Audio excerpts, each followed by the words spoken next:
polytheism was a central aspect of religious beliefs in ancient Mesopotamia. The civilization was home to a pantheon of gods and goddesses, each with their own unique attributes, roles, and domains of influence. The Mesopotamians believed that these deities controlled various aspects of the world and human life, and their worship and reverence were essential for maintaining order, prosperity, and protection. In ancient Mesopotamia, each major city-state had its own patron deity, which was a central figure in the religious and social life of the city. These patron deities were believed to have a special connection with the city and its people, and they played a crucial role in the city's well-being, protection, and prosperity. The patron deity was considered the primary guardian and protector of the city and its inhabitants. The people believed that their patron deity had chosen their city as its earthly home, and in return for the deity's favor and protection, they offered worship, rituals, and sacrifices. Each city-state had a dedicated temple complex where the patron deity was enshrined. These temples were among the most important and impressive structures in the city and served as religious, administrative, and economic centers.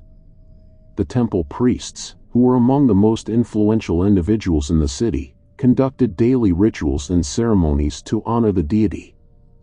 The patron deity had a significant influence on the city-state's politics and governance. The city's ruler often claimed a special relationship with the patron deity, reinforcing the ruler's legitimacy and authority. The temple priests also played a vital role in advising and supporting the ruling elite. The belief in city-state patron deities also influenced intercity relations. When city-states went to war, it was often seen as a confrontation between the patron deities as well. Victory in battle was considered an indication of the patron deity's favor and strength. Over time, as different cities interacted and came under the influence of other cultures, there was a tendency to identify and assimilate patron deities from other regions. This process, known as syncretism, allowed for the integration of diverse religious beliefs into the existing pantheon, further strengthening the city's religious and political ties. The worship of the patron deity played a crucial role in shaping the cultural identity of the city-state.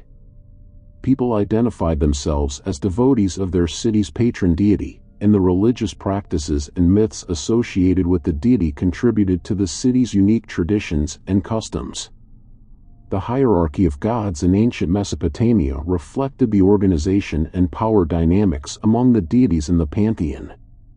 This hierarchical structure was not fixed and could evolve over time as political and religious influences shifted. The concept of a supreme deity was not always consistent throughout its long history and across various city-states.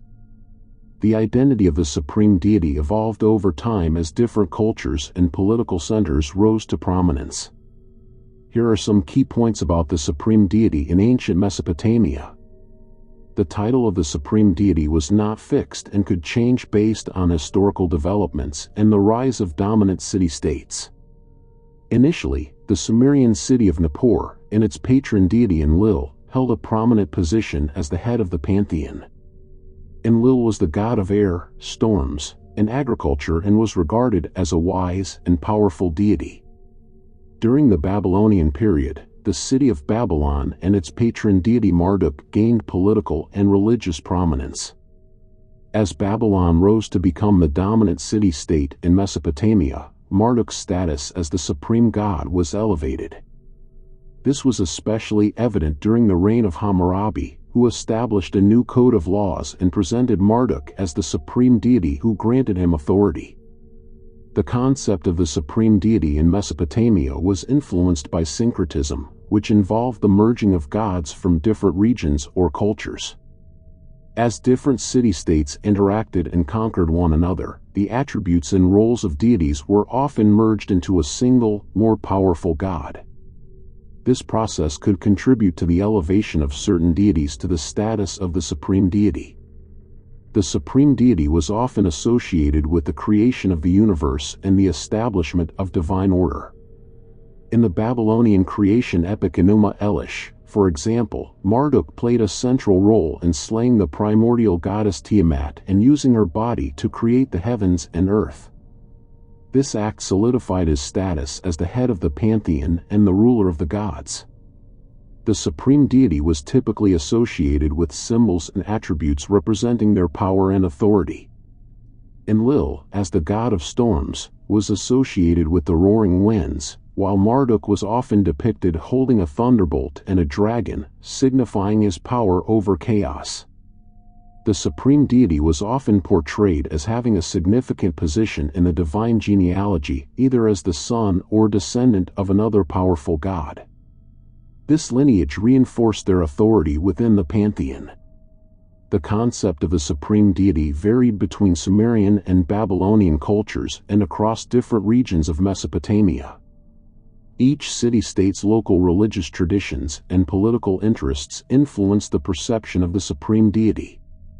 It's important to recognize that the concept of the supreme deity in Mesopotamia was fluid and subject to change over time. Different periods and city-states emphasized different gods as the most powerful and influential within the pantheon. This religious flexibility allowed the Mesopotamians to incorporate various divine entities into their belief system while acknowledging the existence of multiple gods and goddesses. Anu, the sky god.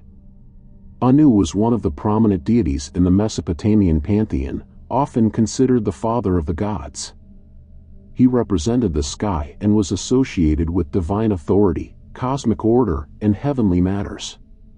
As the sky god, Anu was believed to reside in the highest realm, overseeing the celestial bodies and controlling the movement of the stars and planets. He was regarded as the source of divine justice and wisdom. Despite his significance as the father of the gods, Anu's role as the supreme deity was sometimes overshadowed by other gods, especially during periods when a particular city-state's patron deity gained prominence. Gods of the Council. The gods of the Council were a group of major deities who held significant power and authority within the pantheon. They were revered and respected by both humans and other gods. Each member of the council had distinct domains of influence and specific areas of expertise. They often represented fundamental aspects of life in the natural world. Some of the prominent gods of the council included Enki, the god of wisdom, magic, and freshwater. He was associated with the subterranean waters, which were essential for fertility and agriculture. Enki was known as a benevolent god who cared for humanity and offered knowledge and guidance. Ishtar, Inanna, the goddess of love, fertility, and war. Ishtar was one of the most revered goddesses and had a complex personality, representing both nurturing and destructive aspects. Nana, the god of the moon, who was associated with timekeeping, agriculture, and divination. Nana was particularly important in the city of Uar, where he was the patron deity. Shamash, the god of the sun and justice. Shamash was the enforcer of divine laws and the ultimate judge who ensured fairness and equity among humans and gods alike. Lesser deities. The category of lesser deities in the Mesopotamian pantheon was vast and diverse. These gods and goddesses represented various natural elements, human activities, professions, and local deities associated with specific cities or regions. Each city-state had its own set of lesser deities, which played a crucial role in the daily lives of the people. These gods were often invoked for protection, prosperity, and guidance in specific areas of life. Examples of lesser deities include Ningal, the goddess of reeds and marshes, associated with fertility and motherhood. Ninurta, the god of agriculture and the plow, responsible for ensuring bountiful harvests. Nabu, the god of writing and wisdom, often associated with the scribes and scholars. Nergal, the god of war and the underworld, representing both destruction and rebirth. The number of lesser deities was vast, and many of them were adopted and adapted from different regions and cultures through the process of syncretism. Overall, the gods in ancient Mesopotamia played multifaceted roles in the lives of the people, influencing various aspects of their existence, from agriculture and trade to war and justice. The pantheon's complexity and diversity reflected the Mesopotamians' understanding of the world and their desire to interact with and appease the divine forces that govern their lives. In ancient Mesopotamian mythology, the relationships and interactions among the gods often mirrored human relationships and emotions, presenting the deities with human-like traits, desires, and conflicts. This anthropomorphism allowed the Mesopotamians to relate to their gods on a more personal level and provided them with a framework for understanding the complexities of the divine realm. Here are some ways in which the interconnected relationships and interactions of the gods mirrored human relationships and emotions.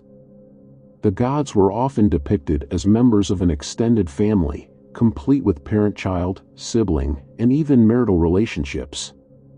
For example, Anu was regarded as the father of the gods, and Enlil and Enki were his sons.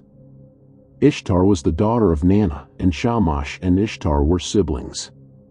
This familial structure allowed the gods to display emotions and behaviors similar to those found in human families. Just like humans, the gods were not always harmonious. They experienced rivalries, disagreements, and conflicts, leading to intense power struggles and sometimes even wars among themselves. For instance, the epic tale of Enuma Elish portrayed the conflict between Marduk and the dragon goddess Tiamat, symbolizing the battle between order and chaos. Love and desire were also prevalent among the gods. The goddess Ishtar was known for her passionate love affairs and was even willing to descend into the underworld to bring back her lover, Tammuz. Such tales highlighted the gods' desires and emotions that resembled human experiences of love and loss. The gods, like humans, could be subject to jealousy and envy.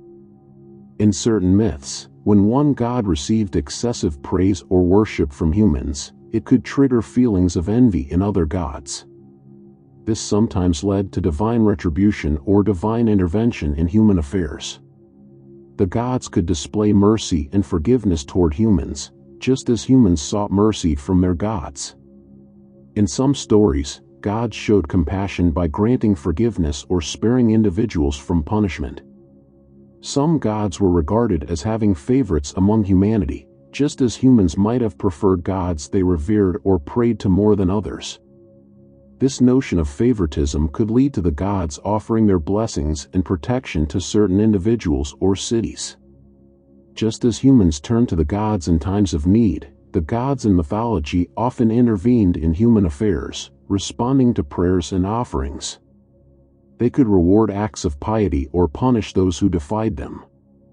Myths and stories sometimes depicted instances of betrayal and loyalty among the gods. Some gods were loyal to their kin, while others might turn against their own family members in moments of conflict. These anthropomorphic portrayals of the gods served a dual purpose in ancient Mesopotamia. On one hand, they made the divine realm more accessible and relatable to the human experience. On the other hand, they also emphasized the gods' power and superiority over mortals, highlighting the idea that the gods' actions and decisions ultimately shaped human destinies. By giving their gods human-like traits, emotions, and relationships, the Mesopotamians created a rich tapestry of divine narratives that helped them understand and navigate their world, while reinforcing the importance of maintaining a harmonious relationship with the gods through worship, offerings, and adherence to divine laws. In ancient Mesopotamia, the gods were believed to be responsive to human actions and affairs, and people sought to establish and maintain a beneficial relationship with them through various means. Rituals, offerings, and prayers were essential components of this interaction between humans and the divine. Rituals were an integral part of religious life in Mesopotamia. Temples served as focal points for religious activities and were considered the dwelling places of the gods. Priests and priestesses carried out daily rituals to honor and serve the deities. The rituals involved purification, libation, and the offering of food and other items to the gods. These acts of worship were believed to demonstrate human devotion and respect to the gods. Offerings were a way to appease and gain favor from the gods. They could be in the form of food, drink, incense, or other valuable items. The offerings were presented at temples or shrines, and it was believed that the gods consumed the essence of the offerings, while the remainder was distributed to the priests and priestesses as a symbol of the divine blessing. People turned to the gods through prayers and petitions to seek divine guidance, protection, and assistance. These prayers were usually offered by individuals or groups in times of need, such as during times of illness, drought, or impending danger. Temples often served as places of sanctuary, and people sought divine intervention through prayers to alleviate their hardships.